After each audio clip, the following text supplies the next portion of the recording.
Good morning, friends, and welcome to my next lecture on Sylvia Plath's poem Lady Lazarus. In my last lecture, I spoke about Sylvia Plath as being a strong feminist and one of the very sensitive women as she has been portrayed. In this poem, the character Lazarus is a quasi mythological figure. It is a phoenix-like creature in which the woman is reborn after every death. Now this Lazarus, being a biblical character, she dies and is brought back to life by Jesus Christ.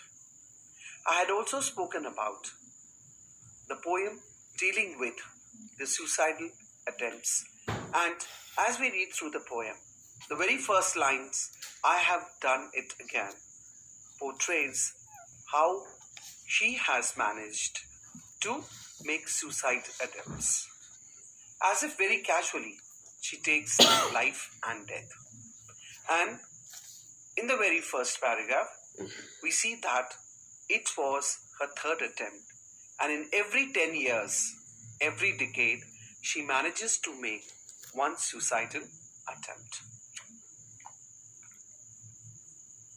In the second paragraph, when we read through this, a sort of walking miracle, my skin, bright as a Nazi lampshade, my right foot, a paperweight, my face, a featureless, fine, dew linen. She says that she is a sort of living miracle. When she comes back to life, after her death or after her attempt to suicide, she is a kind of living miracle. And her skin is as white and bright as a lampshade that has been made from the skin of dead Jewish Holocaust victims. Her right foot becomes so heavy or is heavy like a paperweight, and her face has no features on it, and it is like a very fine Jewish linen or a cloth. Now in these two paragraphs, para 2 and 3, we see that we come to know that Sylvia Plath looks at herself objectively. She says that after all these attempts, her life, her existence has become a miracle. After every attempt, she survives miraculously.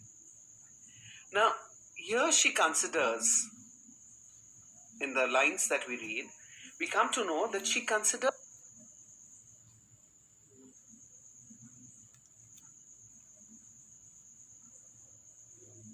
in fragments, and these are the various things which make her body.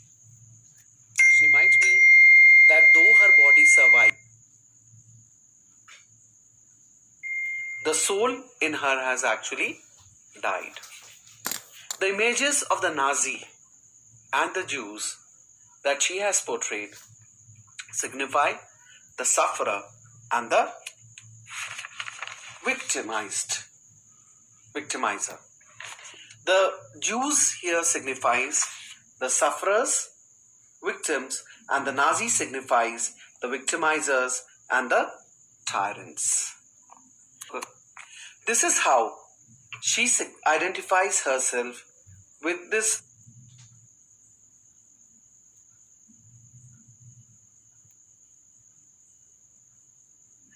because she considers herself a victim.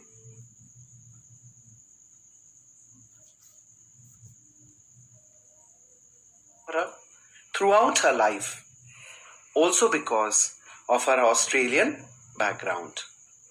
Now here she compares her skin with the Nazi lampshade, this shows that she is not only suffered, but she's also a victimizer. These images keep on recurring in her poem, The Nazi and the Jew, that is, of the oppressor and the oppressed. The remaining poem I'll be doing in my next lecture. Hope you like my lectures and my explanations. Till then, thank you and goodbye.